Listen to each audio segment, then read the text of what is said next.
بص، الفيديو ده مش هعمل له اي مونتاج، مش هشيل منه اي حاجة.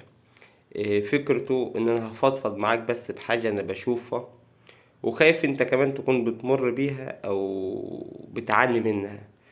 كم مرة دخلت على اليوتيوب او اي مكان بقى، شفت فيديوهات بيكون مثلا العنوان بتاعها يشدك شاهد قبل الحذف، او مثلا قصة مش مهم تسمعها، موضوع مش لازم تشوفه، حاجة مش لازم تعرفها. تبقى عندك فضول تدخل هما بيتكلموا على ايه، هو ايه الموضوع، هي ايه الحكاية. طب يعني بيصير عندك فضول انك تدخل تشوف الناس ديت ايه هي القصة اللي انا مش لازم اسمعها، هو الموضوع اللي انا مش عايز اعرفه. او ممكن بقى ده جانب، ممكن تلاقي جانب تاني بقى من ناس تاني. اعرف الموضوع ده انا كسبت مثلا 50,000، انا كسبت مثلا موضوع يكسب 1,000,000 جنيه، موضوع ازاي تربح دولارات، ازاي تربح ملايين، ازاي تربح مش عارف ايه. طيب انتوا بتعملوا الحاجات دي ازاي؟ فالوقت يعتبر كده في مشكلتين: مشكلة فيديوهات مضللة، ومشكلة فيديوهات ناس بتكسب فلوس وملايين، وانا واقف ما بعرفش اعمل، يعني مش عارف اوصل للملايين اللي هما بيعملوها ديت، وما بقتش اصدق في المحتوى. فاهمين الفكرتين؟ فممكن طب ماشي، يعني احنا كده عندنا فكرتين بس اللي هو الاساسيتين بس. خلي بالك الحياة دي بتلعب على نفسيتك، يعني هم عايزينك في الاول والاخر انك تدخل تعمل مشاهدة للفيديو، مش اكتر ولا اقل. تدخل تشوفهم تعمل بس مشاهدات، تشاهد لك كام اعلان والكلام ده. هم هيكسبوا في الاخر، انت هتطلع بحسرة، بزعل، بخنجة، باكتئاب، بيأس، باحباط، بفشل. الناس دي بتنجح وانا مش عارف انجح، الناس دي بتوصل وبتعمل وانا مش عارف اعمل، الناس دي بتعدي والناس دي عدت اصلا وانا لسه مكاني. فتحس هو ايه الحكاية، هو في ايه؟ وكأنك بتقول، او ممكن يوصل لك دوت مشاعر داخلية: انا اسف، انا اسف في ده جدا، ربنا مش عادل، ربنا مش عادل. يعني في ناس قاعدة بس في البيت وبتكسب، وانا شارب المر وطالع عيني ومفيش حاجة، مش بكسب حاجة. فاللي ممكن يوصل لك ان دوت مش عدل من ربنا. بس صدقني مش كده، الموضوع مش كده خالص. هي ممكن، يعني احنا مش هنتكلم ان هي ممكن تكون ارزاق، وربنا رازق الشخص ده بالطريقة ديت، وانت ربنا هيرزقك بس بطريقة تاني. اللي انا عايز اقوله او اللي انا عايز اوصله لك من الفيديو دوت، ويا رب ما يكونش طويل، انك خلي عندك وعي. مش كل اللي انت بتشوفه هدفه الاول والاخير مصلحتك. تمام؟ الراجل اللي نزل الفيديو شاهد قبل الحذف هو عايزك تدخل تسمع الفيديو علشان هو يعمل مشاهدات. قد يكون المحتوى اللي جوه الفيديو ملوش اي 30 لازمة، قد يكون المحتوى اللي هو بيتكلم فيه هري ملوش اي معنى. او الشخص التاني اللي هو عاوزك تجرب الطريقة ديت اللي هتكسبك ملايين، اللي هتكسبك فلوس كتير جدا، هو برضو عارف ان انت ممكن تدخل ما تحققش.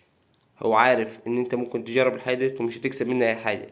قد تكون ان انت بالفعل جربت اكتر من حاجة بالطريقة ديت ما كسبتش حاجة. هو برضو عايز برضو انك تدخل تسمع الفيديو بتاعه وتشاهده للاخر، وممكن يكون فيديو طويل وفيه اعلانات عشان هو يكسب. اللي انا عايزك تأكد عليه وانت، ان خلاص المحتوى دلوقتي اللي منتشر على اليوتيوب واللي منتشر دلوقتي على الميديا عامة، كل الناس بقت تعمل فيديوهات اي هبل وخلاص، اي حاجة بتتعمل وخلاص. هدفها هو الاول والاخير تجمع مشاهدات، تجمع تفاعل، تجمع ناس يعملوا لايكات، ناس تتفاعل مع الفيديوهات، يعملوا مشاهدات كتير، يعملوا متابعين كتير وخلاص. انا كنت لسه عامل شورتس من شويه يعني على ان زمان كان في احترام وكان في خشوع وكان في نخوه. دلوقتي خلاص الموضوع ده ما مات يعتبر. يعني زمان كانت تلاقي الاب وهو داخل، اهل البيت يا اللي موجود هنا، علشان لو حد في البيت ستات او حريم ياخدوا جنب، ما يتعرضوش او ما يظهروش للشخص اللي داخل، او لو هي في وضع ما ينفعش ان الضيف يشوفها، فبكل الطرق بتتجنب ايه؟ ان هي ما الشخص الضيف ده ما يشوفهاش. دلوقتي قد يكون الجوز او الزوج هو اللي بيصور مرته عشان تطلع. انا اسف يعني النور قطع، معلش ثانية واحدة، الرينج لايت حصل. قد يكون الزوج هو اللي بيصور مرته دلوقتي ان هي تطلع وتتشاف، ويعملوا بث مباشر من اوضه النوم، من المطبخ، من اي مكان. وانا اسف ان انا بقول لك الكلام ده، بس ما بقاش زي الاول. فالاول والاخير ان المحتوى المنتشر كتير جدا دلوقتي على السوشيال ميديا هدفه الاول والاخير ان هم يجمعوا لايكات، يجمعوا مشاهدات، يجمعوا تفاعل. واحنا للاسف بقينا منساقين ورا المحتوى الغير هادف، المحتوى اللي ملهوش معنى، المحتوى اللي مش بيقدم او مش بيضيف لقيمة. هل ده بيؤثر عليا على المدى البعيد؟ طبيعي. يعني زي ما كنت بقول لك ان انت بتطلع من ورا المحتوى ده، الناس دي عايشة حياتها، الناس دي مبسوطة، الناس دي مستمتعة. انا ليه مش عايز زي الناس دي؟ انا ليه مش واصل لنفس الدرجة من الرخاء والرفاهية زي الناس دي؟ رغم ان انا بتعب، رغم ان انا بشقى، رغم ان انا بسعى، بس الناس دي وصلت لمرحلة انا مش قادر اوصلها. الناس ديت وصلت لمرحلة انا تعبت ومش عارف اوصل برضو لنفس المرحلة ديت. او ممكن يكون مثلا، طب انتوا بتكسبوا ملايين دي ازاي؟ انا عايز اكسب زيكم، انا عايز اكون زيكم. وتدخل تعمل نفس الطريقة اللي هم بيقولوا لك عليها، ما تلاقيش اي حاجة. فيا صاحبي، ربنا عادل جدا، ربنا امين جدا. ربنا ما مش هدفه ان هو يذل حد او يهين حد ويعزز حد تاني، لا. ربنا بيعامل كل البشر بنفس المعاملة، بس قد يكون هي ارزاق، هو رازقه بالطريق ده او بالحتة دي. مش هتكلم بقى في مدى صحة الرزق اللي هو بيتبعه ومدى، مش هتكلم في حاجة زي كده. في رجال دين انت ممكن تسألها وترجع لها. وانت ربنا رازقك بالطريقة ديت او بالشغلانة اللي انت فيها. فانا اسف لو انا طولت عليكم، وانا اسف لو انا خدت اكتر من وقتي، بس اللي انا عايزك تكون مركز عليه وانت على السوشيال ميديا عامة، خلي بالك مش كل اللي بيتقدم او كل اللي بتشوفه واقعي حقيقي ينفع انك تقيس مدى نجاحك ومدى حياتك ومدى رفاهيتك على نفس الحياة بتاعت الناس ديت. الناس ديت ممكن تكون في حياتها العملية او في حياتها الاجتماعية في بيتها اصلا هم مش طايقين بعض، هم بس بيصوروا علشان يظهروا قدام الناس بصورة بص احنا عايشين، علشان حضرتك تدخل تعمل مشاهدات. انا اسف. وفي فيديو كان منتشر لمسلسل اللي هو الكبير قوي، الجزء الاخير ده اللي هو ده، شفته كده على اليوتيوب بالصدفة. اه، هو مشهد بيجسد حقيقة اللي احنا عايشينه دلوقتي، بيجسد الفكرة اللي احنا عايشينها دلوقتي. ان احنا ممكن نقول اصلا بنتخطب او بنرتبط علشان بس نصور للناس اللحظات ديت. بنروح نقعد في مكان ناكل فيه، لا احنا مش بنقعد ناكل، لا احنا بنصور الاكل، مش بناكل الاكل، لا. احنا بنروح مكان مش علشان نتفسح، علشان نصور الفسحة. وفي الاخر ما بنتفسحش، احنا بس رايحين نصور، احنا رايحين نعمل فيديو، احنا رايحين نقدم محتوى. صاحبي حبيبي، انت بتعمل ايه؟ ده مش محتوى، ده مش حاجة انت بتقدمها، ده انت مش بتضيف لي حاجة، انت مش بتضيف لي حاجة. فخليك واعي جدا وانت على السوشيال ميديا، وانت على اي فيديو، بتسمع اي فيديو، اللي قدامك ده قد يكون مش حقيقي، اللي قدامك ده قد يكون لا يمس الواقع بأي صلة، هو مش مرتبط بالواقع خالص. ف على كل خلي بالك من نفسك وانت بتسمع اي فيديو. انت تستاهل كتير جدا، وانت مش في المكان الغلط، وانت مش موجود في الشغلانة الغلط. وربنا عادل جدا، وربنا هيعرف يرزقك بطريقة اللي انت تستحقها. ربنا مش ظالم، ربنا ما بيظلمش حد، ربنا مش بيوزع ارزاق وخلاص، لا، هو عارف ان انت هتسترزق بالطريقة ديت.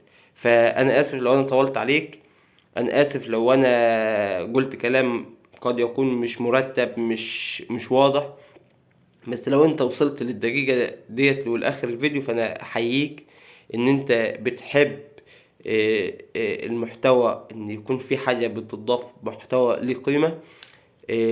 اخر حاجة ممكن اطلبها منك وديت على راحتك طبعا، انا بعمل فيديوهات على اليوتيوب، عندي لينك الصراحة بستقبل عليه مشاكل لناس كتير جدا، بحاول ان انا اساعدهم باللي اقدر عليه، لو على حسب خبرتي البسيطة يعني. لو اقدر اساعدهم بساعدهم. كمان هم ممكن يطلب مني ان انا اعمل الفيديو بتاعهم دوت، واعمل المشكلة بتاعتهم ديت فيديو واشاركها على القناة ونسمع رأي الناس فيها. ده محتوى القناة بتاعتي عامة في الفترة الأخيرة، إن أنا بشارك مشاكل الناس من غير ما أعرفهم هم مين. أنا ما بكونش عارف الناس اللي بعتلي ديت هي مين، أنا ما بعرفهمش. ولما لو هتدخل تسمع المشاكل اللي احنا عملناها الفترة الأخيرة خالص، أنا مش بعرف الناس مين هم أصحاب المشكلة دول. فده محتوى القناة بتاعتي، بشارك الناس مشاكلهم وبنسمع رأي الناس في المشكلة، رأي الناس في المشكلة اللي هم فيها ديت. يعني لو انت مكان الشخص هتتصرف ازاي، لو انت مريت بنفس التجربة بتاعت الشخص هتعدي بيها ازاي. او ممكن تكون انت اصلا اوريدي انت عديت بتجربة زي كده وبامتحان او بمشكلة زي كده وتخطيتها والحمد لله ربنا عداك منها. فانت بتعالج لصاحب المشكلة دوت في التعليقات، انا عملت كذا وكذا وطلعت من المشكلة، او انا لما اتصرفت بالطريقة واحد اتنين تلاتة طلعت من المشكلة. فانت بتشارك تجاربك، خبرتك على المشاكل اللي انت كنت فيها من قبل. فالشخص دوت لما بيشوف مشكلتك او لما بيشوف، انا اسف، تعليقك، بيحاول ان هو لو امكن ليه او انسب ليه بينفذه. فبس يعني انت ممكن تدخل على القناة عندي تشوف المحتوى اللي انا بقدمه. فبس يعني لو حابب تشترك في القناة اتشرف طبعا، وهيكون لي الشرف جدا ان انت تكون واحد من ضمن الناس اللي بتساعد غيرك، علشان انا عن نفسي مش محتاج اي حاجة، الحمد لله انا شغال شغلي، عندي شغل الحر وشغال في شركة، الحمد لله انا مش محتاج اي حاجة. إيه، ديت حاجة بس انا بحاول ان انا اساعد الناس فيها، انا بحب اصلا انا اكون بساعد الناس، انا احب ان انا اساعد الناس. فلو انت كمان بتحب انك تساعد الناس، اتمنى انك تشترك في القناة وتدخل تشوف الفيديوهات والمشاكل الناس، لو هتقدر تقدم نصيحة او تساعد حد يبقى مشكورا جدا. وشكرا كمان اخر مرة، انا اسف جدا، اسف ان انا طولت عليكم، فعلا حقيقي انا اسف. ربنا معاك، ربنا يحفظك، خلي بالك من نفسك ومن المحتوى اللي بيتقدم وبتسمعه، ده هو اللي بيغذي عقلك، المحتوى اللي انت بتسمعه هو اللي بيغذي عقلك. فممكن تغذي عقلك بأكلة نظيفة، ممكن تغذي عقلك بحاجة، أنا آسف، ممكن تدمرك على المدى البعيد. متنساش تشترك في القناة. سلام.